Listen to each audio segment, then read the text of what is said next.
नमस्कार रसिक श्रोते हो.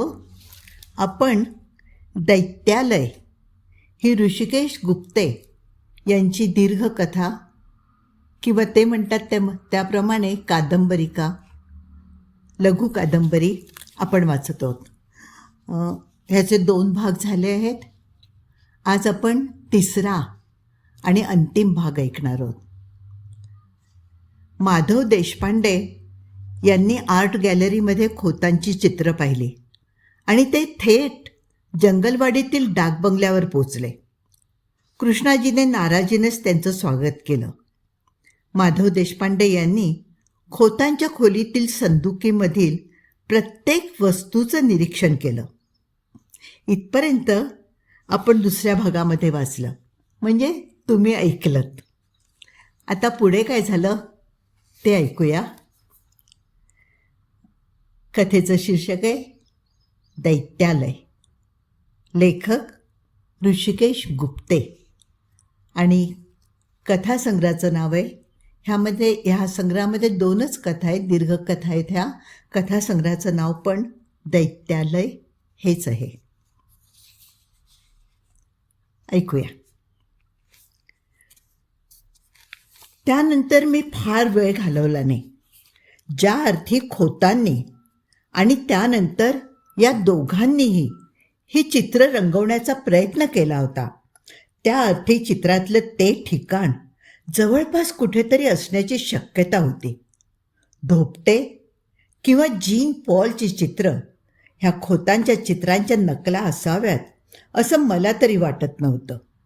खोतांनी जे दृश्य पाहून ही चित्र रंगवण्याची प्रेरणा घेतली होती, तेच दृश्य, तीच ठिकाणं या दोघांनीही पाहिली असावी अशा निष्कर्षास मी शेवटी आलो.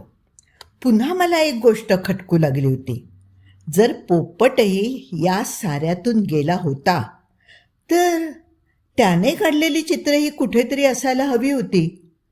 मी त्याबाबत कृष्णाजीला विचारलं तर त्यालाही काही ठाऊक नव्हतं. एखाद्या मोठ्या भूलभुलैयात अडकावं तसं माझं झालं होतं. मला त्यातून सुटका हवी होती. अशातला काही भाग नव्हता, मात्र बाहेर जाण्याची वाट मात्र शोधायची होती. मी लगेचच बाहेर पडलो. एव्हा मी जंगलवाडीत येऊन 2-4 दिवस उलटले होते, पण अजूनही मी गावाला भेट अशी दिली नव्हती. जंगलवाडीला गाव म्हणावं की नाही हाही एक प्रश्नच होता. कारण हे गाव म्हणजे ठाकरांची एक छोटी वस्ती होती, जेमतेम 20 घरांची. डोंगर पायथ्याला 4 कुंभारांची, 4 गवळ्यांची आणि 5-10 इतर जातींची वस्ती होती. नाही असं नाही, पण तेवढंच. त्या वस्तीला तिथे जंगलपाडा म्हणत. अवघ्या 15 मिनिटात मी वरच्या ठाकूर वस्तीतून बाहेर पडलो. उतारावरचा पाडा फिरायला मला जेमतेम 10 मिनिटं पुरली. 5-50 घरांची आणि 100-500 तोंडाची ती वाडी मी संपूर्ण पालथी घातली. तेव्हा मला घरातून बाहेर पडून अवघा तासभर उलटला होता. 2-4 ठाकरांशी आणि खालच्या पाड्यावरच्या 8-10 स्त्री पुरुषांशी हसणं बोलणं झालं. मी डाक बंगल्यात राहायला आलोय म्हटल्यावर काहींचे डोळे चमकले. त्यांनी जरा जास्त जिव्हाळा दाखवला. एकाने घरकामाला, जेवण बनवायला कुणी बाई हवी आहे का असंही विचारलं. एकूणच जंगलवाडीतला माझा पहिला फेरफटका तसा सुखद होता. त्यानंतर रोजच सकाळ संध्याकाळ मी गावातून आणि आसपासच्या डोंगर रांगांतून फिरायला सुरुवात केली. या दरम्यान मी एक गोष्ट कटाक्षाने पाळली. मी कोणत्याही फालतू चौकशा करत बसलो नाही.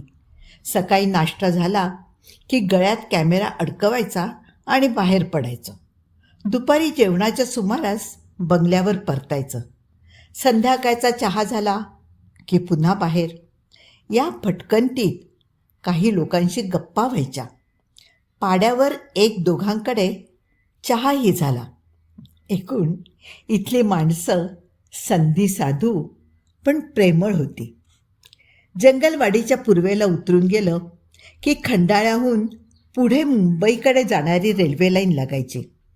मागे पश्चिमेला मोठा मोकळा माळ, त्यावर स्थानिकांची शेतं. ती शेतं ओलांडून गेलं की पुन्हा सह्याद्रीच्या अजस्त्र डोंगर रांगा. ही शेतं जंगलवाडीच्या डोंगराला वळसा घालून दक्षिणेला अगदी पुणे मुंबई रेल्वे मार्गापर्यंत पसरलेली. जंगलवाडीच्या उत्तरेचा भाग मात्र अनाघ्रात होता. गर्द, घनगर्द आणि दाट जंगलाने व्यापलेला. जिथे नजर टाकावी तिथे घट्ट वृक्षांची गर्द हिरवी वीण. सरत्या वैशाखातल्या उन्हाने तो हिरवा रंग किंचित करडत झालेला. एखाद्या वृद्ध पिचलेल्या माणसाची हाडं बाहेर पडावीत तशी सुकलेली खोडं त्या हिरव्या विणीतून अधनमधनं नजरेला पडत होती. एव्हाना माझ्या भटकंतीत जंगलवाडीच्या पूर्वेचा, पश्चिमेचा आणि दक्षिणेचा भाग मी पायदळी तुडवला होता. उरलं होतं ते फक्त उत्तरेकडे अवाढव्य पसरलेलं ते विक्राळ जंगल. वरवरच्या चौकशीत मला त्या जंगलाचं नाव कळलं. आसपासच्या गावातून आदिवासी वाड्यांवरलं कुणीही त्या जंगलात चुकूनही पाऊल ठेवत नाही. त्या जंगलाला स्थानिक मुंडक्यांचं जंगल म्हणतात. मुंडक्यांचं जंगल. एव्हाना खोतांची ती चित्र आणि एकूणच इथला सारा प्रकार हा वेगळा आहे हे मला हळूहळू पटत चाललं होतं. रॅशनल विचारसरणी, 4 बंद खोल्यांमध्ये सुरळीत आयुष्य जगताना वगैरे ठीक असते, पण आयुष्य जगताना अशा अनेक प्रसंगातून जेव्हा आपल्या विवेकाचीच कसोटी लागते तेव्हा काय करायचं? मला वाटतं जगण्यापेक्षा आणि जिवंत राहण्यापेक्षा कोणतीही विचारसरणी महत्त्वाची नसते. माझ्याकडे गप्पा मारण्याचं, लोकांना बोलतं करण्याचं एक अनोखं कसब आहे आणि मुंडक्यांच्या जंगलासारख्या अनोख्या विषयावर लोकांना बोलतं करायला फार परिश्रम घ्यावे लागत नाहीत. फक्त 4 लोकांच्या बोलण्यातली सापेक्षता तपासताना विसंगती, अतिशयोक्ती तेवढ्या गाळून घ्यायच्या आणि मग हाती येतं ते बहुत करून निखळ सत्याच्या बरंच जवळ जाणारं असतं. मी इतिहासाच्या फंदात पडलो नाही. मला त्यात रस नव्हता अशातला भाग नाही.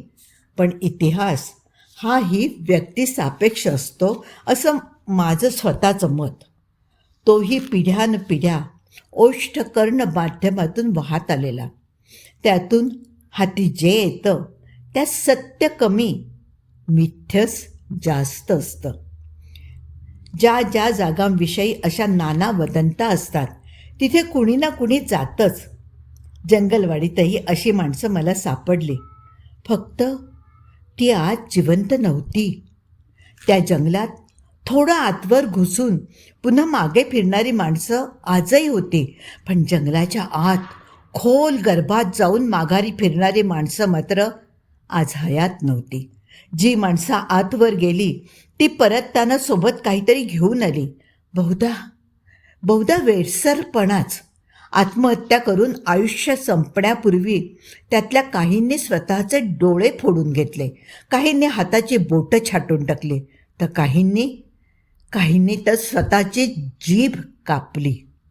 हे सारं अविश्वसनीय होतं, पण सत्य होतं. तसाही विश्वासाचा आणि सत्याचा संबंध असतोच कुठे. कृष्णाजी थोडासा बोलका असता तर मला त्या काळात पडलेल्या अनेक छोट्या मोठ्या प्रश्नांची उत्तरं लगेचच मिळाली असती. निदान मला त्यासाठी स्वतःचं डोकं खपवून घ्यावं लागलं नसतं. राहून राहून मला या साऱ्यात एक विसंगती आढळत होती. ती म्हणजे पोपटची चित्र. खोतांमागून येणाऱ्या धोपटे आणि जीन पॉलने खोतांचाच कित्ता गिरवत पेंटिंग्स बनवली होती. पण पोपटने मात्र जर पोपटने त्यांचंच अनुकरण करीत स्वतःचे डोळे फोडून नंतर आत्महत्या केली असेल तर त्याने चित्रही काढायला हवी होती. Something was missing. अर्थात काय मिसिंग होतं हेही मला शेवटीच समजलं. पुढच्या 2 दिवसातच मी मुंडक्यांच्या त्या जंगलात शिरलो. मी आणि लहान्या. लहान्या कृष्णाजीचा पंटू.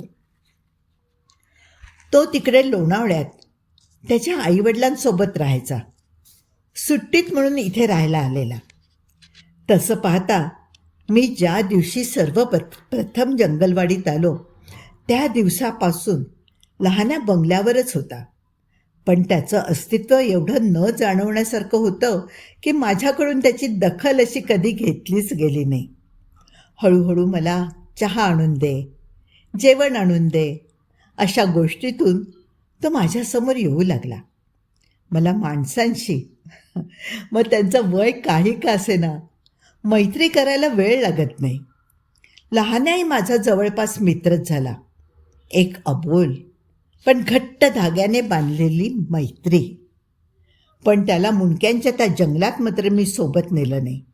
माझ्या मागोमाग वाट काढत त्याचा तोच आला. मुंडक्यांच्या त्या जंगलाने त्याला हाक मारली होती का माहीत नाही. ती सकाळ भिरभिरतच उगवली.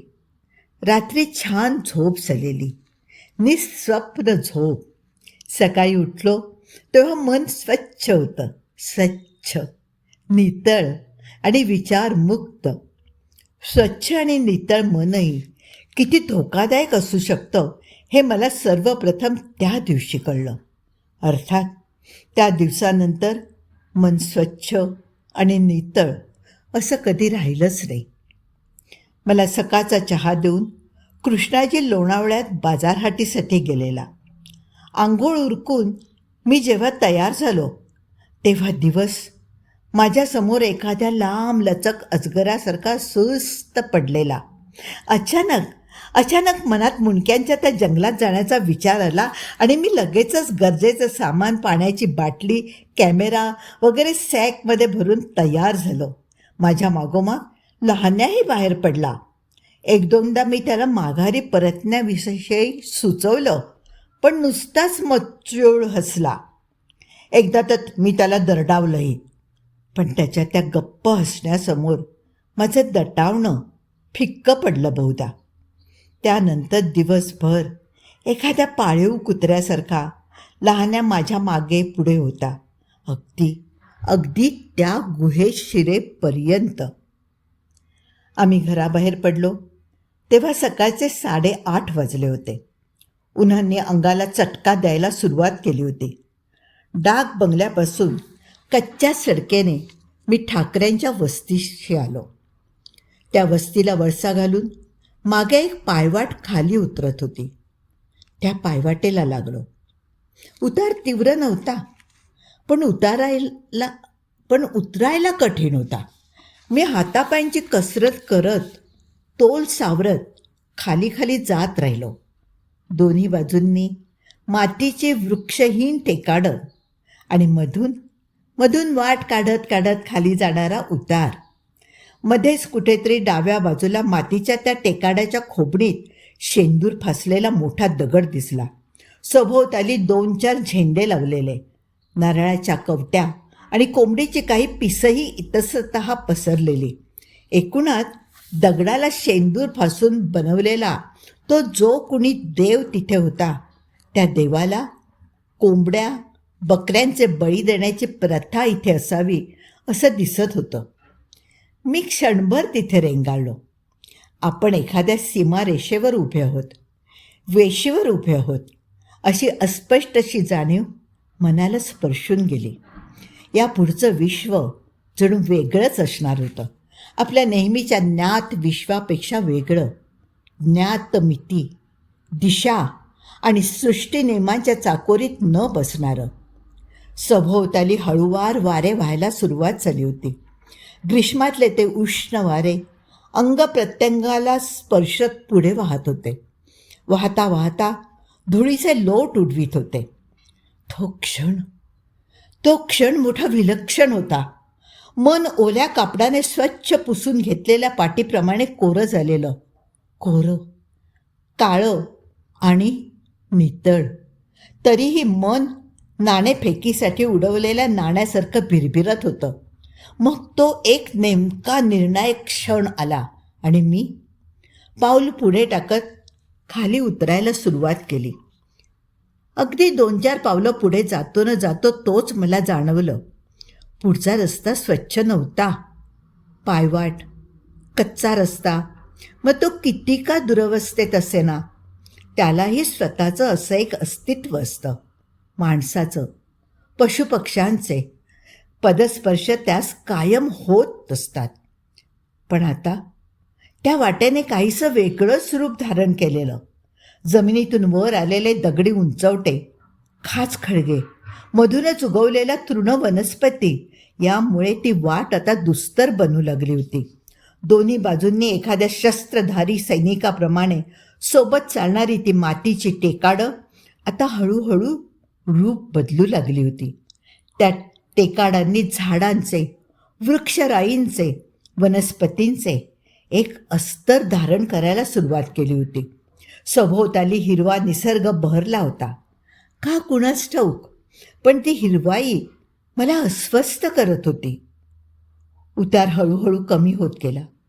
काही वेळाने पायाखाली चक्क सरळ रस्ताच तयार झाला. लहान्या माझ्या पुढे पुढे धावत होता. एवढा पुढे की मला हाका मारून त्याला थांबवावं लागत होतं. अचानक आभाळ भरून यावं तसा सभोवताली अंधार दाटू लागला. मी डोळ्यांवरचा गॉगल काढला. तसा अंधार निवळला. मी आजूबाजूला पाहिलं. मी गर्द रानात उभा होतो. सभोवताली नजर जाईल तिथे वृक्षच वृक्ष, सारे वृक्ष अपरिचित, आजवर न पाहिलेल्या कुणा वेगळ्याच प्रजातींचे. भली मोठी खोडं आणि न जाणो आकाशात कुठवर पोहोचलेले शेंडे. फांद्या गळ्यात गळे घालावे तशा एकमेकात मिसळलेल्या, पानं एखाद्या विणकराने गुंफावी अशा घट्ट विणीची. त्या गर्द आणि घट्ट हिरव्या पानांच्या चाळणीतून उजेड आत झिरपलेला. आता झिरपता झिरपता त्या उजेडाचं रूपांतर अंधारात झालं होतं. मी जिथे उभा होतो तिथे रस्ता थोडा सैलावलेला, थोडासा फुगलेला, एखाद्या गरोदर बाईच्या पोटासारखा. जमिनीवर सुकलेल्या पानांचा अक्षरशः थर पसरला होता. एक पाऊल पुढे टाकलं की पायाखाली चिरडल्या जाणाऱ्या पानांसोबत चर्र असा उमटणारा आवाज काळजात भीतीचे थंड तुषार उडवत होता. त्या अंधाराला नजर सरावली. नेमक्या त्याच वेळी लहानाच्या तोंडून काहीतरी असा अस्पष्ट असा उद्गार बाहेर पडला. मी लहानाकडे पाहिलं आणि पाहतच राहिलो. माझ्या पोटात क्षणभर एक थंड गोळा आला. तो वरवर काळजाच्या दिशेने सरकू लागला. हातपाय लुळावले. अंगात शक्ती अशी उरलीच नाही. लहान्या कुतूहलाने समोरच्या वृक्षांच्या त्या मोठाल्या खोडात कोरलेल्या आकृत्यांकडे पाहत होता. सभोवताली दिसणाऱ्या सर्व झाडांच्या खोडात कुणीतरी मुंडकी कोरली होती. अगदी खोतांच्या चित्रात दडली होती तशी. ओठ ताणून, दात दाखवत, छद्मी हसणारी मुंडकी. आणि मग मला ती दिसत गेली. या ना त्या स्वरूपात. आम्ही जसजसे पुढे सरकत गेलो तशी तीही आमच्यासोबत पुढे सरकतच राहिली. ते काही साधं सुधं सहज सोपं कोरीव काम नव्हतं. सुदैवाने कला विश्वात वावरताना मला अनेक कलावंतांचा सहवास मिळाला आहे. काष्ठशिल्पकार, मूर्तिकार, अगदी अनेक. कला मग ती कोणती का असेना, त्या कलेत एक सर्वोच्च स्थान मिळवण्यासाठी घेतले जाणारे कष्ट आणि आतून उत्स्फूर्त प्रसवणारी प्रतिभा यांचा अन्योन्य संबंध असतोच असतो. त्या वृक्षांच्या झाडात कोरलेली ती काष्ठशिल्प म्हणजे अलौकिक प्रतिभेचा एक उत्कट आविष्कार होता. कुणी साकारली होती एवढी जिवंत शिल्प? काय उगम होता त्या स्फूर्तीचा? आणि जर एवढी अलौकिक कलाकृती करायचीच होती तर त्यासाठी प्रकटीकरणाचा प्रक्षेप म्हणून असा दुष्ट आणि क्रूर दृश्यानुभव का का अगदी द्राक्षांच्या लहान घोसापासून ते शहाळ्यांच्या लगडी एवढ्या मोठ्या आकारात कोरलेली मुंडकी जिथवर नजर जाईल तिथवर पसरलेली. लहानाने हात पुढे करत त्यांना स्पर्श केला आणि तो केवढ्यांदा किंचाळला. मग त्याच्या पाठोपाठ मीही हात पुढे केला. अगदी त्या मुंडक्यांपासून इंचभर अंतरावर थांबवला. न जाणो माझ्या मेंदूकडून तसं न करण्याचा एक सूक्ष्म संकेतच बोटांना मिळाला असावा. पण हात थांबला नाही. पुढे जात माझ्या हाताने त्या शिरांना स्पर्श केला. क्षणभर मीही किंचाळलो का? असेलही कदाचित. एक मानव म्हणून माझी आणि लहानाची प्रतिक्षिप्त क्रिया सारखी असणं स्वाभाविक होतं. तो स्पर्श जिवंत होता, अगदी बावन कशी जिवंत. माझ्या हातानं जणू कुणा जिवंत माणसाच्या चेहऱ्याला स्पर्श केला होता. तो एक मऊ, मृदू आणि किंचित कोमट स्पर्श होता. त्वचेचा स्पर्श, कातडीचा स्पर्श, जिवंत मांसाचा स्पर्श. विजेचा झटका बसावा तसा मी हात त्वरित मागे घेतला आणि 4-2 मिनिटांनंतर पुन्हा पुढे करत त्यांना स्पर्श केला. काय साधतो आपण एकाच गोष्टीचा पुनःप्रत्ययाचा आग्रह धरून. आयुष्यभर आपली इमाने इतबारे साथ सोबत करणाऱ्या आपल्या इंद्रियांवर आपण किती अविश्वास दाखवत असतो. मी हात पुढे करत त्या मुंडक्यांना स्पर्श केला आणि पुन्हा एकदा किंचाळत हात मागे घेतला. तोच आणि अगदी तसाच स्पर्श, जिवंत मांसाचा, कातडीचा. मग भयातिरेकाने किंचाळत मी पळत सुटलो. पण उलट्या दिशेने न जाता आत जंगलात शिरत राहिलो आणि माझ्या पाठोपाठ लहान्याही. ती सर्वत्र होती. कलाविष्काराच्या या ना त्या स्वरूपात अगदी सर्वत्र पसरलेली. मुंडकी, मानवी शिरं. खांद्यापासून मात्र मान शिताफीने अर्धवर्तुळाकार कापून घेतलेली. डोईवर टक्कल, कोरलेल्या पातळ भुवया, ताणलेल्या ओठातून गालावर पसरलेलं छद्मी हास्य. एवढं छद्मी की ते भाव डोळ्यातही उतरलेले. किंचित विलग झालेल्या ओठातून दिसणारी दातांची रांग. त्या रांगेत डाव्या बाजूने डोकावणारा एक सुळा. तिथे कोरलेल्या त्या शेकडो चेहऱ्यांवरचे विभ्रम सारखेच होते. पण ते चेहरे मात्र सारखे नव्हते. अगदी रंगरूपाने, आकाराने सारखे असले तरी त्यात काहीतरी बेमालूम वेगळेपणा होता. जणू वेगवेगळ्या माणसांची छाटलेली मुंडकी डोळ्यासमोर ठेवूनच हे काष्ठकाम केलं होतं. आणि केवळ काष्ठकामच नाही, मी जसजसा मी ओरडत किंचाळत पुढे पळत होतो तसतशी आजूबाजूने ती सर्वत्र माझ्या नजरेला पडत होती. कुठे झाडांवर कोरलेली, कुठे दगडात कोरलेली. मग मला तो आणखी एक थोडा विलक्षण प्रकार दिसला. रस्त्यावर फुटलेल्या मडक्यांची खापरं पडली होती. त्या खापरांवरही ती मुंडकी कोरली होती. त्यातला जिवंतपणा तेवढा प्रत्येक खापरामागे कमी जास्त जाणवणारा. जणू वेगवेगळ्या प्रतिभेच्या कलाकारांनी केलेलं ते काम होतं. थोडं आणखीन पुढे गेल्यावर मला एका वळणावर मडक्यांची एक रासच आढळली. मातीच्या त्या सच्छिद्र पृष्ठभागावर कुणीतरी ती मुंडकी मोठ्या कलात्मकतेने लिंपली होती. पण ही कलात्मकता अंगावर काटा आणणारी होती. थोडं अजून पुढे गेल्यावर पुन्हा तेच. एका बाजूला धातूंच्या भांड्यांची रास. त्या थंड नितळ धातूच्या पृष्ठभागातूनही ती भयान शिरं माना बाहेर काढून छद्मी हसत होती. काय होता काय हा प्रकार? काय होता काय हा प्रदेश?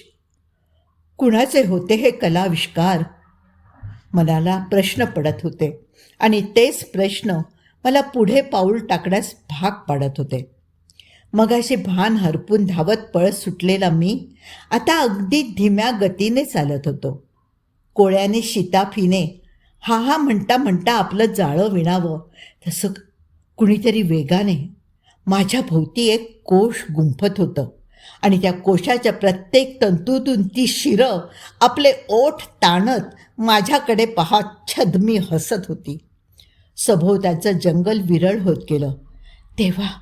तेव्हा मला तो वृक्ष दिसला. 10-15 माणसांनी हातात घालून साखळी केली तरीही त्यात मावणार नाही एवढ्या मोठ्या घेराचा तो वृक्ष. पारंब्या एखाद्या अजगरागत वरून खाली लोंबकळणाऱ्या असल्या प्रजातीचा वृक्ष मी आजवर पाहिला नव्हता. पारंब्याचा वृक्ष असला तरी तो वड नव्हता. एवढ्यात फडफड फडफड असा आवाज आला आणि त्या झाडांच्या फांद्यातून काहीतरी उडालं. काहीतरी मोठं, एखाद्या पक्षासारखं, पण प्रचंड मोठं. मी थोडासा धावतच पुढे सरकलो. तो वृक्ष ओलांडून पुढे आलो. माझ्यासमोर एक मोकळा माळ होता. तळवाभर पिवळट हिरव्या गवताने आच्छादलेला, अगदी दूरवर पसरलेला माळ. त्या पिवळट हिरव्या गवतावर चमकणारं दुपारचं ऊन अचानक काळवंडलं. तेव्हा मी वर पाहिलं. दृष्टिभ्रम?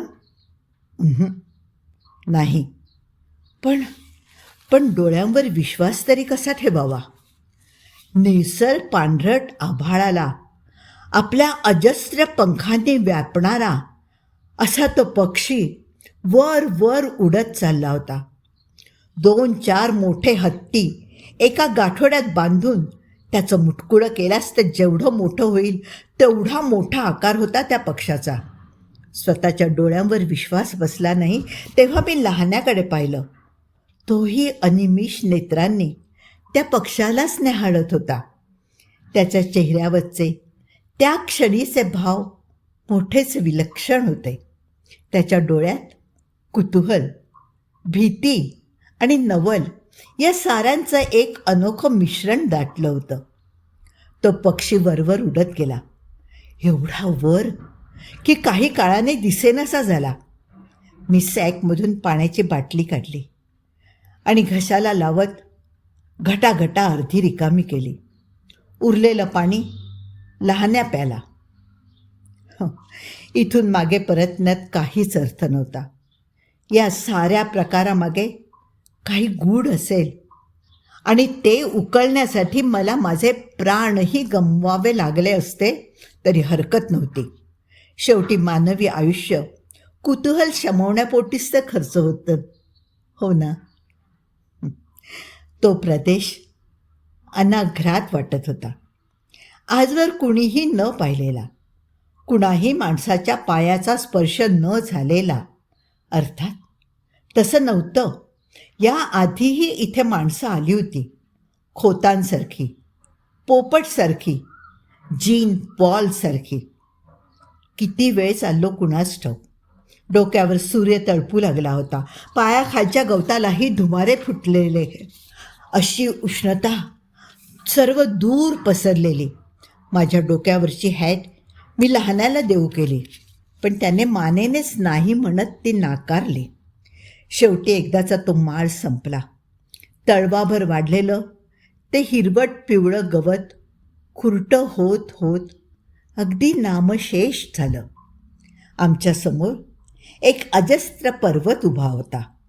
काळा कुळकुळीत अखंड पाषाणापासून बनलेला दैत्याकार पर्वत. त्या पर्वतावरून एक मोठा धबधबा खाली कोसळत होता.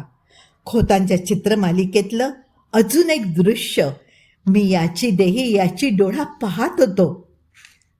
खरं तर वैशाख सरत आला होता, पण पहिला पाऊस अजूनही पडला नव्हता. अशा शुष्क आणि रखरखीत ऋतुमानात तिथे कोसळणारा तो धबधबा मनाला खटकत होता. एवढ्यात माझ्या डाव्या बाजूने वाऱ्याने तयार केलेला एक मातीचा भोवरा गिरगिरत आला, फिरत आला आणि वेगाने मला ओलांडून पुढे गेला. गरगरणारा तो भोवरा थेट त्या विशाल पर्वतात घुसला.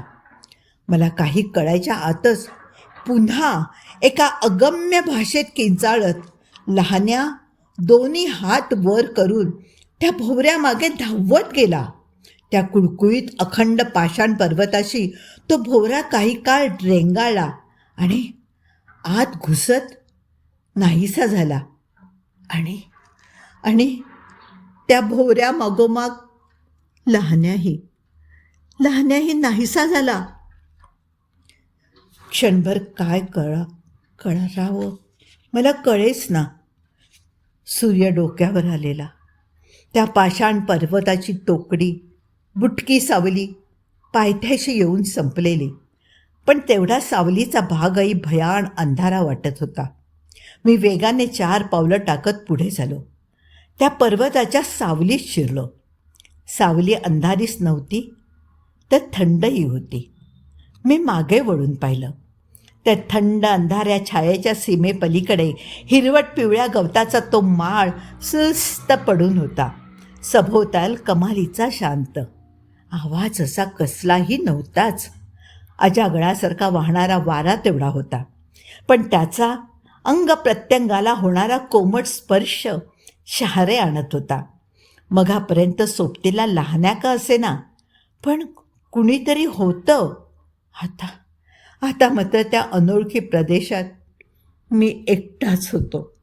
एकटा, अगदी एकटा. अगदी कुणाही जिवंत माणसाची, पशुप्राण्याची सोबत नसलेला मी. काय करावं हे न कळून मी त्या पाषाण पर्वताकडे नजर वळवली आणि माझ्या लक्षात आलं की तो पर्वत असा नव्हताच. ती एक शिळा होती, प्रचंड मोठी शिळा, अगदी अजस्त्र, महाकाय, पर्वत काय शिळा. जेवढी वर नजर पोहोचेल तेवढ्या वर जाणारी. मगाशी तळपत्या सूर्याच्या तेजाने मला ती नीट दिसत नव्हती, पण आता मात्र त्या पर्वतकाय शिळेवरून खालीवर होणारी माझी नजर एके ठिकाणी करकचून थांबली. शक्य असतं तर माझे डोळेच किंचाळले असते. त्या काळ्या महाकाय पाषाण पर्वतावर तेवढ्याच महाकाय आकारात एक मानवी शिर कोंडलं होतं. अगदी तेच रूप, तोच आकार, तोच छद्मी हसणारा चेहरा आणि विलग झालेल्या ओठातून डोकावणारे 2 सुळे. सारा भोवताल माझ्या भोवती गरगरू लागला. आता हे कुणा जिवंत माणसाचं काम नक्कीच नव्हतं. एवढा मोठा आकार त्या पाषाणात कोरायला काही सहस्र हातांची आवश्यकता होती आणि तेवढ्या उंचावर पोहोचायला काही अत्याधुनिक साधन सामग्रीचीही. क्षणभर सभोवताली सर्वत्रच मला ती शिरं दिसू लागली. तो भास होता का? तो भास होता का? हो, तो नक्कीच भास होता. पण पुढच्या क्षणी मी जीव वाचवण्यासाठी वेगाने पळत मात्र सुटलो. दिशाहीन. मी आता अगदी त्या पाषाण पर्वताच्या पायथ्याशी थांबलो होतो. तो कभिन्न पाषाण देह माझ्यासमोर अगदी हातभर अंतरावर होता. त्या पाषाण पर्वतातून एक चिंचोळी गुहा आतवर गेली होती. आत खोल, न जाणो कुठवर. मी आत त्या गुहेत शिरलो. मी कुठे जात होतो? का जात होतो? मला या प्रश्नांशी काहीही देणं घेणं नव्हतं. किंबहुना मेंदूत प्रश्न पडण्याची जैविक रासायनिक प्रक्रिया बंद पडली होती. कुणीतरी बाहेरून नियंत्रित करावं तसं माझं शरीर चालत होतं, वागत होतं. मन मात्र निश्चित पडून सारं काही असहाय्यपणे न्याहाळत होतं. पायाखालची वाट होती, काळसर, टणक पाषाण वाट. सभोवताली अंधार होता का? आठवत नाही. अंधार असला किंवा नसला तरी काहीही फरक पडत नव्हता. कारण माझे पाय अगदी सराईत चालले होते. चालता चालताच त्या ग्रानीतून मध्येच केव्हा तरी जाग आली. माझं स्वतःवरचं नियंत्रण आलं. सारी इंद्रिय बेहोशीच्या त्या कोशातून बाहेर पडली. वाट मिळेल तसा मी चालतच होतो. सर्वत्र एक निळसर पण अंधुक प्रकाश स्रवत होता. त्या निळसर प्रकाशाचा स्रोत काय होता कुणास ठाऊक. तो प्रकाश त्या गुहेच्या दगडी हाडामासातून उत्सर्जित होत होता का? असेलही कदाचित. हळूहळू मघापासून नीरव असणारं वातावरण एका अनामिक स्वराने भारलं जाऊ लागलं. एक स्वर असा म्हणता आला नसता. ते अनेक स्वर होते. अनेक मधमाशांच्या गुणगुणण्याचा एकत्रित कोरस, शास्त्रीय संगीताच्या जवळ जाणारे आलाप आणि बरंच काही. जसजसा मी आत शिरत होतो तसा वातावरणातला थंडावा वाढतच होता. पायाखालच्या जमिनीचा टणकपणा हळूहळू कमी होऊन मऊ मातीच्या जमिनीचा स्पर्श पायाला जाणवू लागला. तो मृदूपणाही हळूहळू भुसभुशीतपणाकडे वळला. मी जसजसा पुढे सरकत होतो तसतसे कानावर पडणारे आवाज मोठे होत होते. मध्येच कधीतरी पायाखाली पायऱ्या लागल्या. त्या उतरून मी खाली गेलो. मधमाशांच्या गुणगुणण्याचा तो कोरस आता अधिकच तीव्र झाला होता. कानांच्या पडद्याला सहन न होणारी अशी एक तीक्ष्ण धार त्या आवाजाला होती. सोबत वाऱ्यासारखे हिलकावणारे मानवी आलाप. पायऱ्या थांबल्या. तिथे एक मोठी मोकळी जागा होती. एखाद्या सभागृहाएवढी किंवा प्रार्थनागृहाएवढी. एवढी मोठी म्हणजे ते एखादं प्राचीन देवालय होतं का? नुसत्या कल्पनेनेच मला हसू आलं. देवालय देवालय का दैत्यालय? देवालय की दैत्यालय? पायाखालची जमीन मोकळी आणि सतल होती. मघापासूनचा निळसर प्रकाश इथे थोडा जास्त प्रखर झाला होता. माझ्यासमोर एक दगडी चौथरा होता. मोठा, खूप मोठा.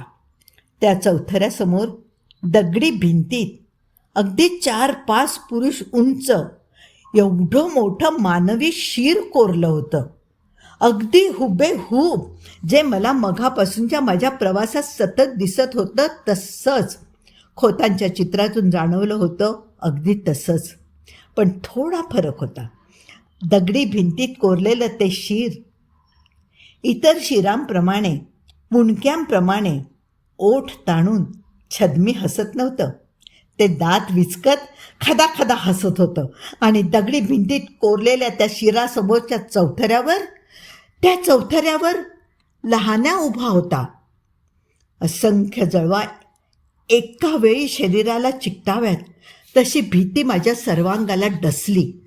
चौथऱ्यावर उभा असलेला लहान्या दोन्ही हात वर खाली करत डुलत होता, नाचत होता, एका अगम्य भाषेत गात होता. ते ताल, ते सूर मी आजवर कधीही ऐकलेले नव्हते. कोणत्या रागात गात होता तो? आणि तो जर गातच होता तर त्या गीताचे शब्द तरी माझ्या कानावर कुठे पडत होते? त्याच्या आवाजाला, त्या तालासुराला काहीतरी लगडलं होतं, चिकटलं होतं. त्या नादासोबत कानात अजूनही काही शिरत होतं, ज्या आतून शरीराला रक्तबंबाळ करत होतं, वेदना देत होतं. लहानाच्या चेहऱ्यावरचे भावही विलक्षण होते. डोळे ताणलेले, ओठांवर कुतूहल. आजवर असे भाव मी कुणाही माणसाच्या चेहऱ्यावर पाहिले नव्हते. त्याच्या चेहऱ्यावर हसू होतं, पण त्या हास्याला हावरेपणाची एक किनार होती. त्याच्या चेहऱ्यावर कुतूहल होतं, पण त्या कुतूहलामागे एक अमानवी वासना होती.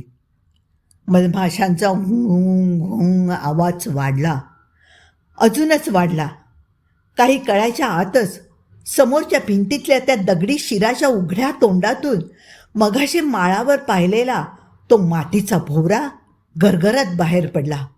बापरे, किती किती मोठा होता तो, किती मोठा, उंच उंच, अधिकच उंच. आता आता लहान्याच्या घशातून गळगळ गळगळ गळगळ असे विचित्र आवाज बाहेर पडू लागले. तो अधाशीपणाने त्या भोवऱ्याकडे पाहत होता. मग मध्येच स्वतःभोवती गरगरणाऱ्या त्या भोवऱ्याने दिशा बदलली आणि तो लहान्याकडे वळला. बघता बघता लहान्याचा इवलासचा देह त्या भोवऱ्यात दिसेनासा झाला. मी तोंडाचा आ वासत समोरचं ते दृश्य पाहतच राहिलो. हळूहळू उंच पसरलेला तो भोवरा खाली सरकू लागला. शेवटी तो जेमतेम लहान्याच्या उंची एवढा झाला. खाली सरकताना त्या भोवऱ्यातून घू घू असा आवाज येत होता. क्षण दोन क्षण सरले आणि तो भोवरा थोडा बाजूला सरकला आणि आणि आणि लहान्या मला मला पुन्हा दिसला. हो, लहान्या मला पुन्हा दिसला. अगदी आधी होता तसाच. भोवऱ्याची घू घू वाढली. भोवरा आता पुढे सरकत होता, माझ्या दिशेने. पुढे, अजून पुढे. माझे पाय दगड होऊन जमिनीलाच खिळलेले. माझ्या आतून एकाच वेळी भीतीचे आणि आनंदाचे कड उफाळत होते. भीती कसली हे मी समजू शकत होतो, पण आनंद, आनंद कसला? भोवरा माझ्या अगदी समोर येऊन उभा राहिला. त्यावेळेला मला कळलं, तो भोवरा मातीचा नव्हता. ती गुणगुण मधमाशांची नव्हती. तो भोवरा छोट्या छोट्या मानवी शिरांपासून बनलेला होता. द्राक्षांएवढी, बोरांएवढी छोटी छोटी मानवी शिरं, चण्या शेंगदाण्या एवढी छोटी मानवी शिरं, लक्षावधींच्या संख्येने स्वतःभोवतीच गरगर गरगर फिरणारी मानवी शिरं. आणि मग मला त्या घुघू आवाजामागचा परिचित पदर सापडला. ते घोंगावणं नव्हतं, ती गुणगुण नव्हती, तो कोरस होता. त्या लक्षावधी शिरांच्या छद्मी हसण्याचा. त्या हसण्याने कानाला, मनाला जीव घेण्या वेदना होत होत्या. पण खरंच खरंच का त्या वेदना होत्या? त्या वेदना असतीलच तर त्या हव्या हव्याशा वाटणाऱ्या वेदना होत्या. पाहता पाहता लक्षावधी शिरांचा तो घोंगावणारा भोवरा माझ्यावर झेपावला. क्षणभर मला काही दिसेच ना, काही कळेच ना. मग जाणवल्या त्या शरीरभर टोचणाऱ्या सुया. हजारो नागांनी एकाच वेळेला शरीराला कडकडून दंश करावा तसा वेदनेचा एक आग डोम शरीरभर उसळला. अंग प्रत्यंगातून पसरणाऱ्या वेदनेला तृप्तीची एक झालर होती. मग मध्येच कधीतरी त्या वेदना कमी कमी होत थांबल्या. कुणी फटाक्यांची मोठी माळ लावावी तसे मेंदूतून फॅट फॅट फॅट फॅट आवाज येऊ लागले. माझ्यातलं नेहमीचं परिचित असं काहीतरी विझत होतं आणि काहीतरी अगम्य, अज्ञात, नव्याने उजळत होतं. आनंदाची, तृप्तीची अशी परिपूर्ण जाणीव आयुष्यात यापूर्वी कधीही अनुभवलीच नव्हती. माझ्या ओठातून आनंदातिशयाचे हुंकार बाहेर पडू लागले. मी डोळे उघडले आणि माझ्या भोवती सुरू झाली ती रंगांची उधळण. रंग रंग, जिथे नजर जाईल तिथे रंगच रंग. सप्तरंगांच्या मूळ कमानी पलीकडचे रंग होते ते. एवढे का कधी रंग असतात? असले का कधी रंग असतात? ते रंग मी आजवर कधीही न पाहिलेले होते. किती पोत होते त्या रंगांना, किती पदर होते त्या रंगांना. मूळ पांढऱ्या रंगातून स्वतंत्र झालेले ते रंग नव्हतेच मुळी. हे रंग वेगळ्या मितीतले, वेगळ्या विश्वातले होते. मी रंगांच्या त्या उधळणीला हातांनी कवेत घ्यायचा प्रयत्न करत होतो. मला ते रंग हवे होते, कायमचे कायमचे. मला त्या रंगात न्हायचं होतं, मला त्यांना आपलंसं करायचं होतं. मला त्या रंगातला एक रंग होऊन जायचं होतं. ती एक धुंदी होती, नशा होती. त्या रंगात न्हाताना मनाला, शरीरातल्या रंध्रारंध्रांना मिळणारी तृप्तीची जाणीव असीम होती. वाटत होतं ही रंगवर्षा संपूच नये. किती काळ गेला कुणास ठाऊक. हळूहळू ते आवाज मंदावले. मग रंगही फिक्के पडत पडत नाहीसे झाले. डोळ्यांभोवतालचे अनेक रंगी पडदे विरत गेले. भानावर आलो तेव्हा मी त्या गुहेतल्या काळोख्या सभागृहातच उभा होतो आणि लहान्या माझ्या शर्टाची बाही खेचत मला हलवत होता. मी समोर पाहिलं. तो भोवरा जसा त्या मुखातून बाहेर पडला तसाच आत शिरत होता. म्हणजे जे घडलं होतं ते स्वप्न नव्हतंच मुळी. मी लहान्याकडे पाहिलं. त्याच्या पूर्ण चेहऱ्यावर, शरीरावर कांजिण्या उठाव्यात तसे लालसर फोड उठले होते. मी दचकून माझ्या हाताकडे पाहिलं. माझे हात, पाय, अगदी सर्वांग मोठाल्या टसटशीत फोडांनी भरून गेलं होतं. मी रडवेला झालो. हळूहळू सर्वांग ठणकू लागलं. तसा मी मोठमोठ्याने किंचाळत मागे वळून धावत सुटलो. माझ्या मागोमाग लहान्याही धावत सुटला. धावता धावता आम्ही दोघंही किंचाळत होतो. वेदनेचा दाह सहन न होऊन रडत भेकत होतो. पण पावलांचा वेग, तो वेग मात्र आम्ही कमी केला नाही. त्या गुहेतून आम्ही कधी बाहेर पडलो. तो पिवळट हिरव्या गवताने आच्छादलेला माळ आम्ही कधी ओलांडला. मुंडक्यांच्या त्या दात विचकणाऱ्या जंगलातून आम्ही कधी निघालो आणि बंगल्यावर कधी पोहोचलो हे मला कळलंच नाही. हे मला कळलंच नाही. त्यानंतरच्या आठवणी अंधुक आहेत. कृष्णाजीने मला बिछाण्यात झोपवलं. मलमपट्टी केली. एवढं अस्पष्टसं आठवतंय. रात्रभर मी वेदनांनी कणत होतो. तापाने फणफणलो होतो. पुढच्या 2 दिवसात काय घडलं याचा माझ्या मेंदूला काहीही थांग पत्ता नाही. आठवतात ती फक्त तुकड्या तुकड्यांती दृश्य. लालसर फोडांनी टसटसलेल्या लहान्याला पाहून कपाळ बडवणारा कृष्णाजी, मला चमच्याने गरम लापशी पाजणारा कृष्णाजी, माझ्या संपूर्ण अंगभर कसला तरी लेप लावणारा कृष्णाजी. जाणवतो तो शरीरभर पसरलेला दाह. तो दाह सहन न होऊन रात्री अपरात्री किंचाळणारा मी. वेदनांच्या त्या डोहात अक्षरशः प्राण जाईपर्यंत तडफडणारा मी. ती स्वप्न मात्र अगदी स्पष्ट आठवत आहेत. मुंडक्यांची स्वप्न. स्वप्नातही अंगावर आ वासून धावत येणारी ती मुंडकी. देवा देवा देवा. मी पूर्ण भानावर आलो. ती वेळ रात्रीची होती. अंग ठणकत होतंच, पण मेंदूतला गलका थांबला होता. माझ्या खोलीत अंधार होता, पण बाहेरच्या अंगणात उघडणाऱ्या खिडकीतून चंद्राचा प्रकाश आत आला होता. चंद्रप्रकाशासोबत त्या खिडकीतून अजूनही काहीतरी आत आलं होतं. हो हो, गाणं गाणं. त्या खिडकीतून गाण्याच्या लकेरी आत येत होत्या. सोबत त्या लकेरीला साथ देणारा तबल्याचा ठेका. आहा, काय सुंदर तान होती ती. अगदी देहभान हरपायला लावणारी तान. पण गीताचे बोल असे का? असे क्रूर, दुष्ट आणि कानांना सहन न होणारे.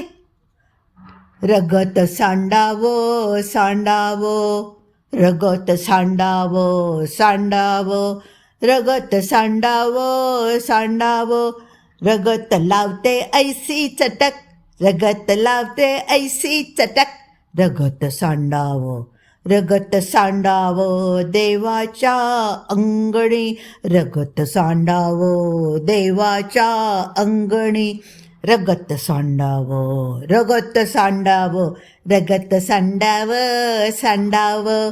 ठणकणाऱ्या हातापायांची पर्वा न करता मी बिछाण्यातून उठलो. लंगडत खुरडत खिडकीशी आलो आणि खाली डोकावून पाहिलं. माडांच्या झावळ्यातून चंद्राचा भगभगीत उजेड खालच्या जमिनीवर पसरला होता. पालापाचोळा त्या भगभगीत उजेडात चमचमत होता. त्या चमचमत्या उजेडात खाली मांडी घालून हातवारे करत गाणे म्हणत लहान्या बसला होता. त्याच्या चेहऱ्यावर एक वेगळाच आनंद होता. ओठांवर हसू, पण तो आनंद, ते हसू पाहणाऱ्याच्या अंगावर काटा आणणारं होतं. गाणं म्हणता म्हणता तो मध्येच डुलत होता, हेलकावत होता, आजूबाजूला झुलत होता. आणि त्याच्यासमोर तबल्यावर ठेका धरून कृष्णाजी बसला होता. मला काहीच अर्थ लागेना. अंगात ज्वर असूनही, ठणका असूनही मी कसा बसा खाली उतरून बाहेरच्या बागेत आलो. रगत सांडावं सांडावं, रगत सांडावं सांडावं, रगत सांडावं सांडावं. मला पाहताच लहान्या जास्तच हातवारे करत गाऊ लागला. त्याच्या तालासुरांमध्ये एक मोहिनी होती एवढं नक्की. लहान्या भविष्यात मोठा गायक होऊ शकला असता एवढा अंदाज मी त्याच्या त्या कच्च्या गायकीवरूनही बांधू शकत होतो. कृष्णाजीचे पाठ माझ्याकडे होते. मी पुढे होत त्याच्या खांद्याला हलके स्पर्श केला तर तो केवढ्यांदा दचकला, किंचाळलाच. मागे उभ्या मला पाहताच क्षणभर भीतीने ताठरला.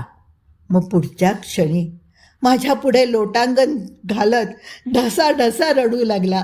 मालक मालक मालक, बघा हो, बघा काय होऊन बसलं हे, बघा बघा मालक.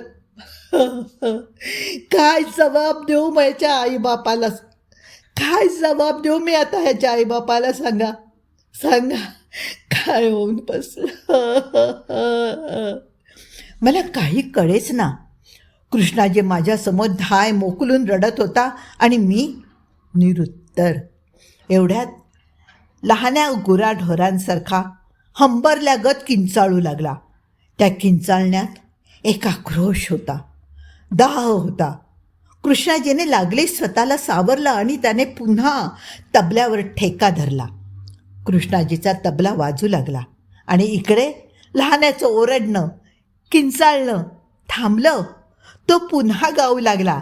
रगत सांडावं सांडावं, रगत सांडावं सांडावं.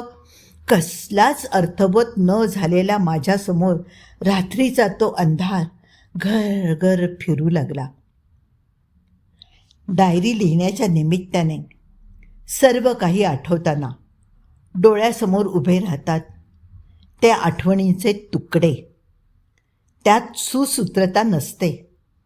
मग प्रश्न पडतो, जे घडलं ते खरंच घडलं?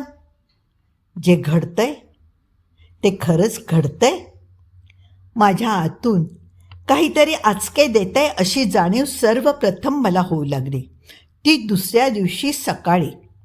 सकाळचा चहा कृष्णाजी पडल्या तोंडानेच घेऊन आला.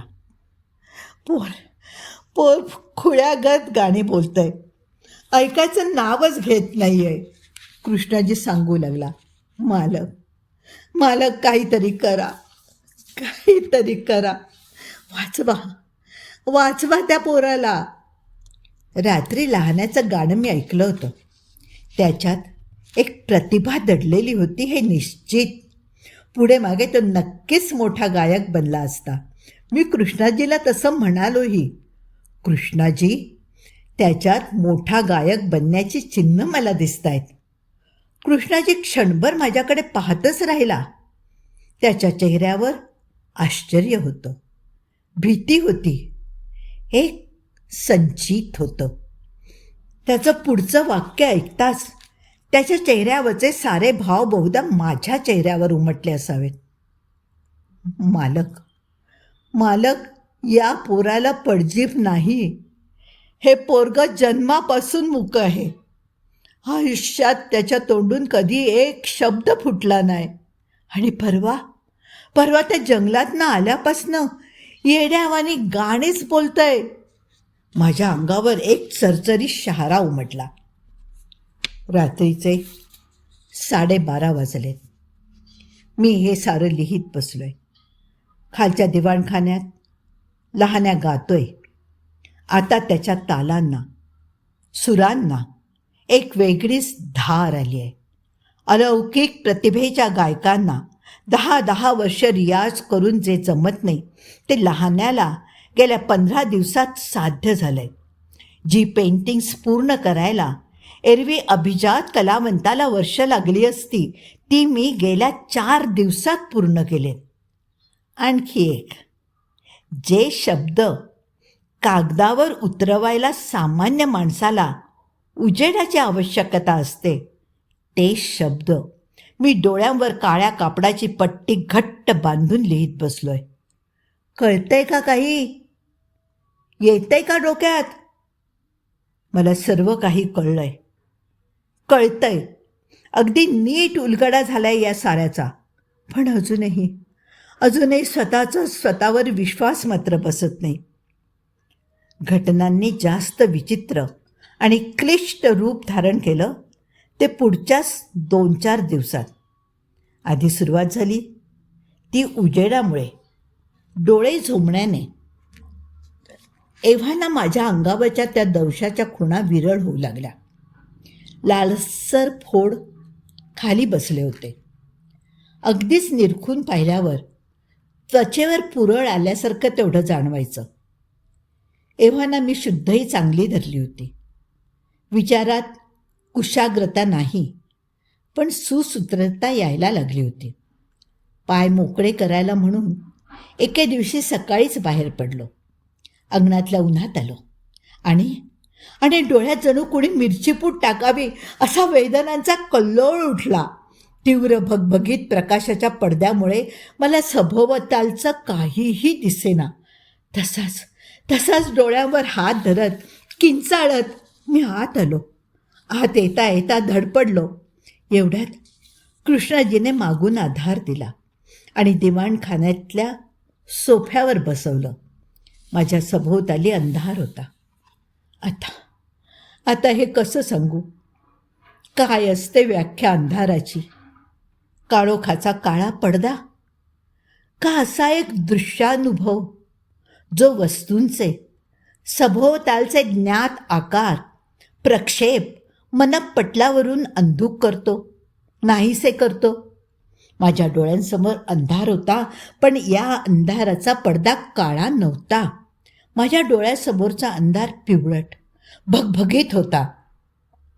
त्या अंधाराने डोळे विझवले नव्हते, दिपवले होते. जणू सहस्त्र सूर्यांच्या तेजाने वर्खच्या वर्ख कुणी माझ्या डोळ्यांसमोर ठेवले होते. तेजाचे ते वर्ख माझे डोळे जाळत होते. मी किंचाळत होतो. कृष्णाजीने मला डोळे घट्ट मिटण्यास सांगितले. मी डोळे मिटले. पण डोळे मिटले असं कसं म्हणता येईल? मिटल्या त्या पापण्या. माझे डोळे उघडेच तर होते. मग डोळ्यांना जाणला उरला तो थंडावा. कृष्णाजीने डोळ्यांवर पाण्यात भिजवलेली एक कापडी पट्टी घट्ट बांधली. मग पुन्हा त्या पट्टीवर अजून एक पट्टी बांधली. मला काय चाललंय हे कळेच ना. एवढं मात्र नक्की, त्या पट्टी बांधण्याने माझ्या समोरचा तो उजेडाचा तेजस्वी वर्ख तेवढा निवळला.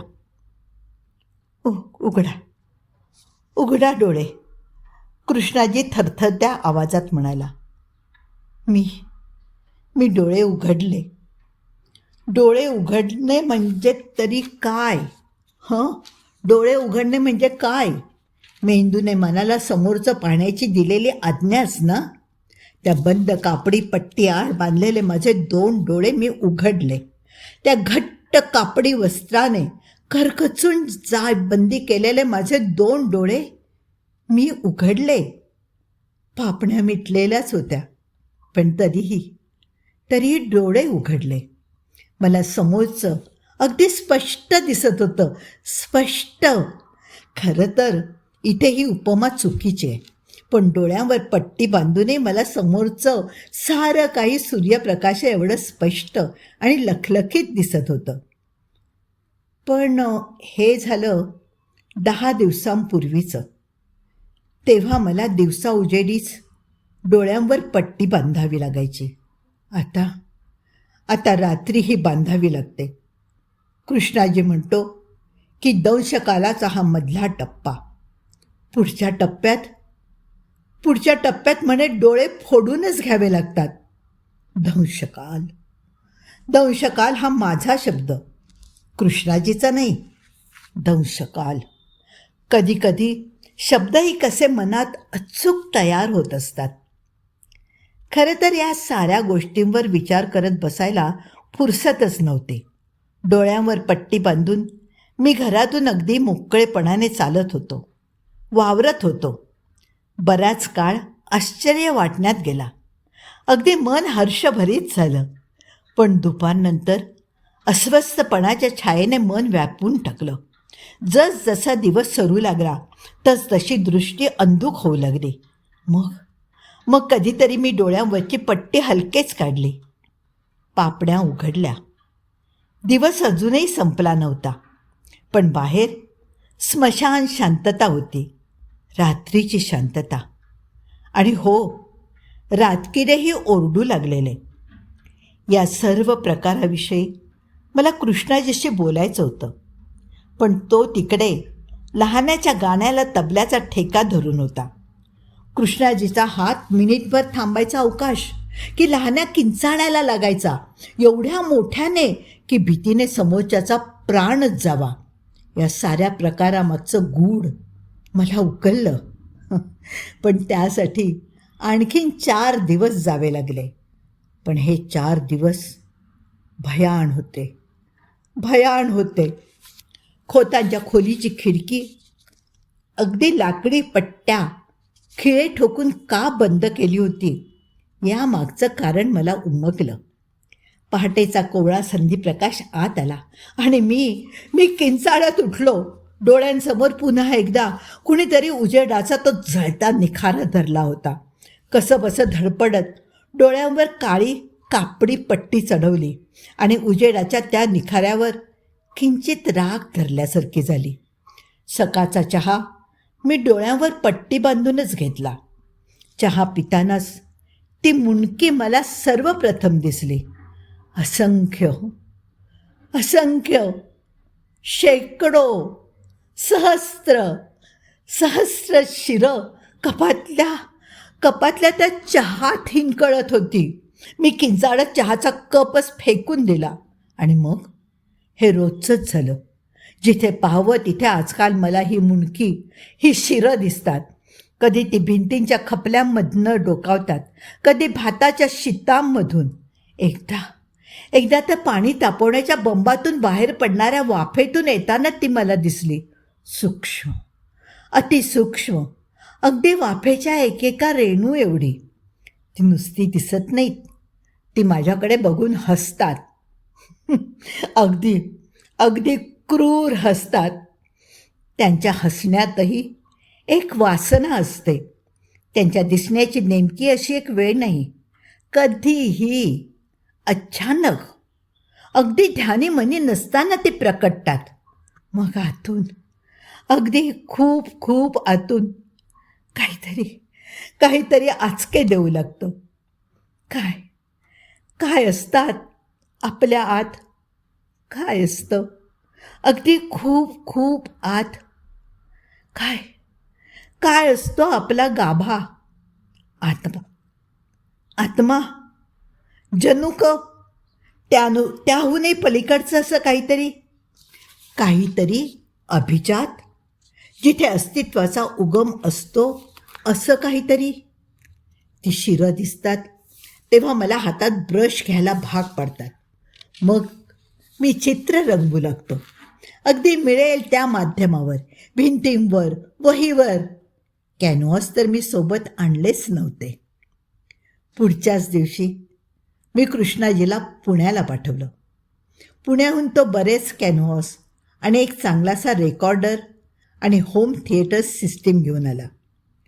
होम थिएटर सिस्टीमवर मी तबल्याचा ठेका, पखवाज, हार्मोनियम, मृदुंग, अगदी साऱ्या वाद्यांचे कराओके लावतो.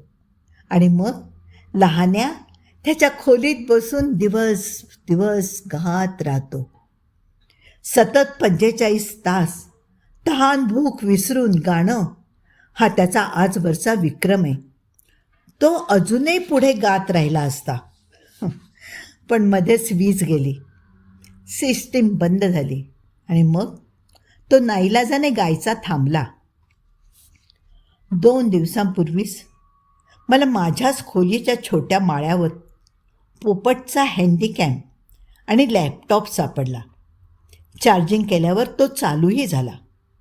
मला कोड्यात टाकणारा अजून एक प्रश्न सोडवण्यास मला हँडीकॅमने मदत केली. इथे आल्यानंतर खोत, धोपटे, जीन पॉल, अगदी मीही चित्र रंगवायला सुरुवात केली होती. फक्त पोपटच त्याला अपवाद होता. का बरं? कारण पोपटने अभिव्यक्तीसाठी चित्रांव्यतिरिक्त असं माध्यम वापरलं होतं, चित्रीकरणाचं. पोपट आर्टिस्ट असला तरी चित्र काढणं ही त्याची स्पेशलायझेशन नव्हती.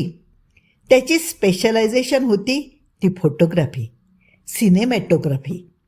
पोपटच्या हँडीकॅममध्ये त्या परिसरातल्या बऱ्याच जागांचे व्हिडिओ शूट केलेले होते, अगदी त्या दैत्यालयाचेही. हो, दैत्यालयच म्हणावं लागेल त्या जागेला. ती जागा मानवी शक्तींच्या, प्रतिभांच्या, मर्यादांच्या सीमारेषा एवढी ताणते, जी जागा मानवी कौशल्याची, कर्तृत्वाची वेस ओलांडून दूर, सर्व दूर पोहोचते. तिला दैत्यालय म्हणायला नको? दैत्यालय. सामान्य मानवातल्या दानवी प्रतिभा जागृत करणारं दैत्यालय.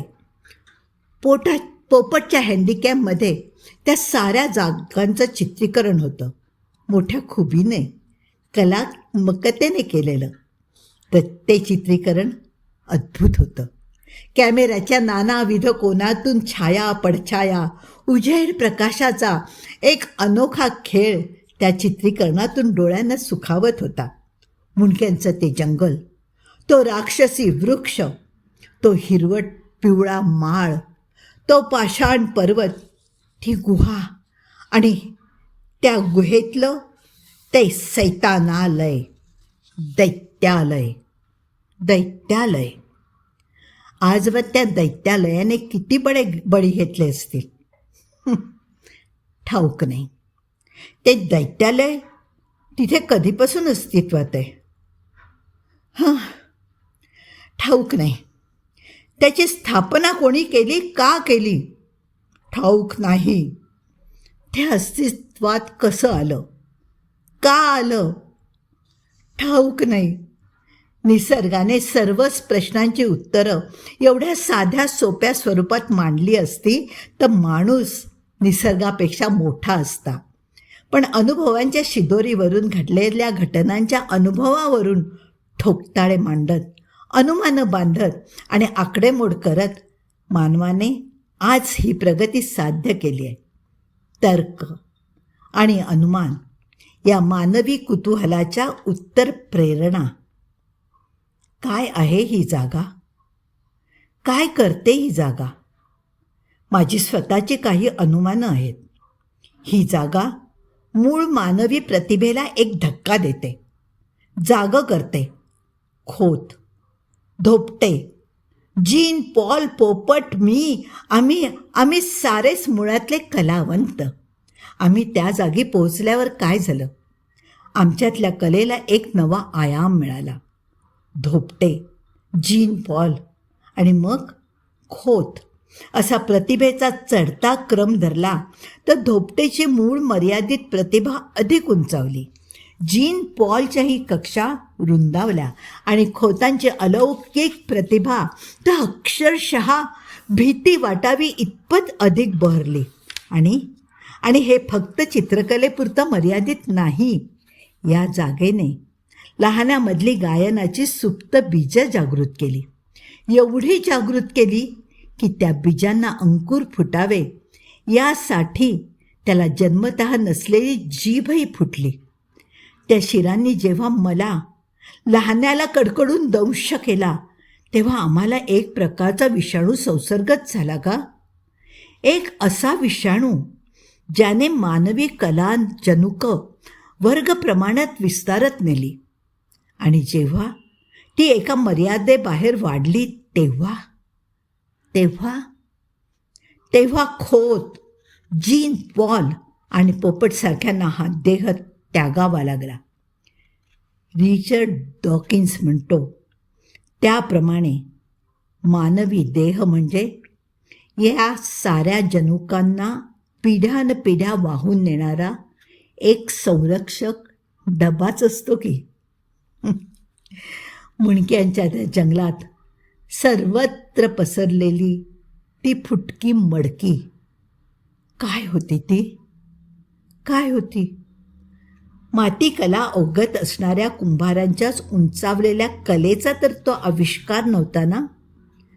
पाषाणात कोरलेली ती शिरं, शिल्पकलेतल्या अतीव सौंदर्याचीच तर ती परिसीमा नव्हती ना. शेवटी मानवी प्रतिभा म्हणजे तरी काय असतं? आणि प्रत्येक मानवात तिचं एवढं असमान वाटप तरी का असतं?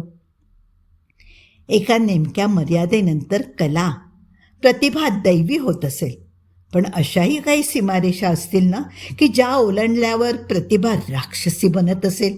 प्रतिभांच्या या सुंदर प्रदेशांना अशीही एक वेस असेल जी ओलांडताच मानवी प्रतिभा काळी, कुरूप आणि दुर्गुणी बनत असेल.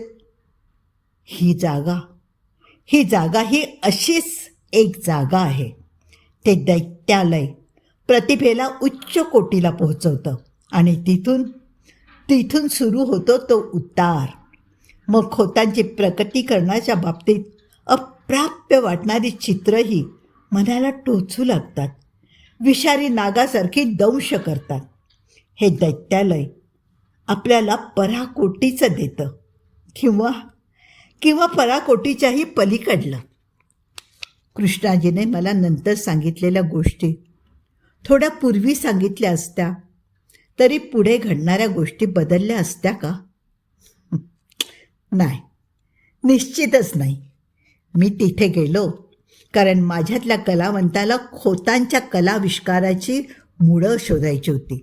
मग काय वाटेल ते झालं असतं, कुणी काहीही सांगितलं असतं तरी मी तिथे गेलो असतो. ती एक हाक होती, कलेच्या मूळ साध्यपूर्तीचा शोध घ्यायला लावणारी हाक. खोत त्या जागी पोहोचले हा एक योगायोग होता. पण त्यानंतर धोपटे, जीन पॉल, पोपट आणि शेवटी मी, आम्ही सारे त्या जागेचा शोध घेत गेलो. हा योगायोग नव्हता, ती एक शोधयात्रा होती. कलाविष्काराच्या मर्यादा कुठवर ताणता येतात हे तपासण्यासाठी केलेली यात्रा, प्रकटीकरणाच्या सीमारेषा कुठवर पोहोचतात हे शोधण्यासाठी केलेली यात्रा. कृष्णाजीने मला त्यानंतर त्या जंगलात जाणाऱ्यांचं पुढे काय होतं ह्याच्या अनेक सुरस आणि चमत्कारिक गोष्टी सांगितल्या. अर्थात त्या मला आता चमत्कारिक वाटत नाहीत. अजूनही माझ्या आयुष्यात थोडाफार अंधार आहे.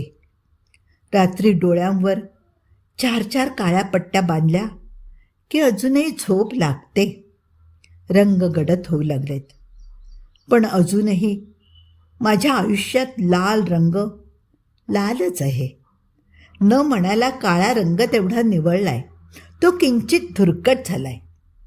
कृष्णाजी म्हणतो ही लागण झाल्यानंतर जेव्हा काळा रंग पूर्ण पांढरा होतो, काळा रंग आयुष्यातून पूर्णतः निघून जातो, तेव्हा डोळे फोडून घ्यावे लागतात. आता एवढ्या कलावंतांचा अनुभव घेतल्यावर त्याला तेवढं कळू लागलंय. पण मी थांबलो नाही. मी चित्र रंगवत असतो. दिवस असो वा रात्र, अहोरात्र मी चित्र रंगवत असतो. चित्रांना काही विषय नसतात, प्रेरणाही माझ्या स्वतःच्या नसतात. तरीही मी चित्र काढतच राहतो, विषाणू बाधा झाल्यागत. दिवस आणि रात्रीतला फरक आताशा करता येत नाही. दिवसा उजेड रखरखीत असतो तर रात्री तो भगभगीत असतो. गेल्या महिन्याभरापासून मी अंधार पाहिला नाही. अंधार पाहण्यासाठी मी कासावीस होतो, तडफडतो, पाण्याबाहेर टाकलेल्या माशासारखा फडफडतो. पण पण अंधार येत नाही, अंधार येत नाही. मी सहन करतोय, सारं सारं सहन करतोय.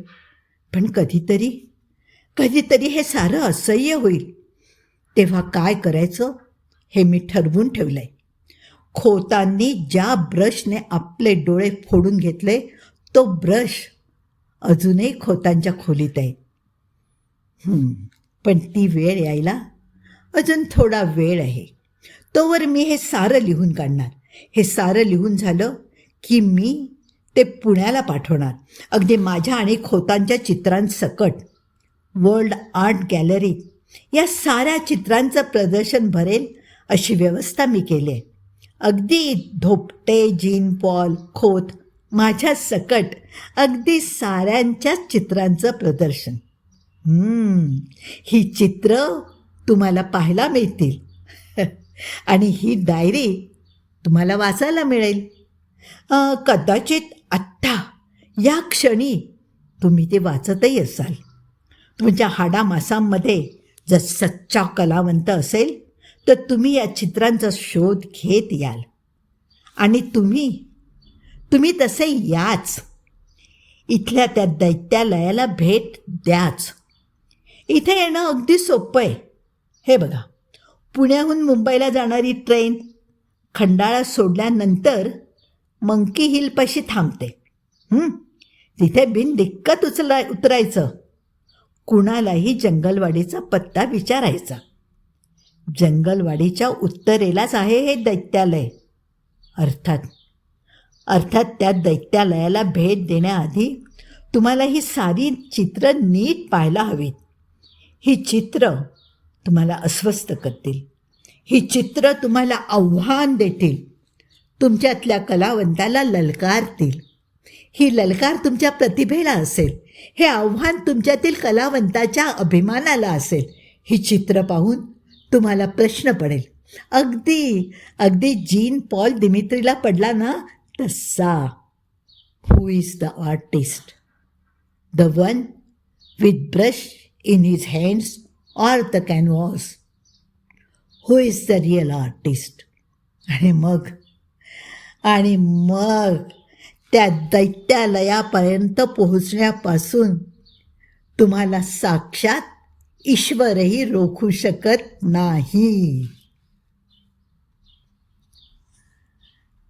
कथा इथे संपली आहे. दैत्यालय.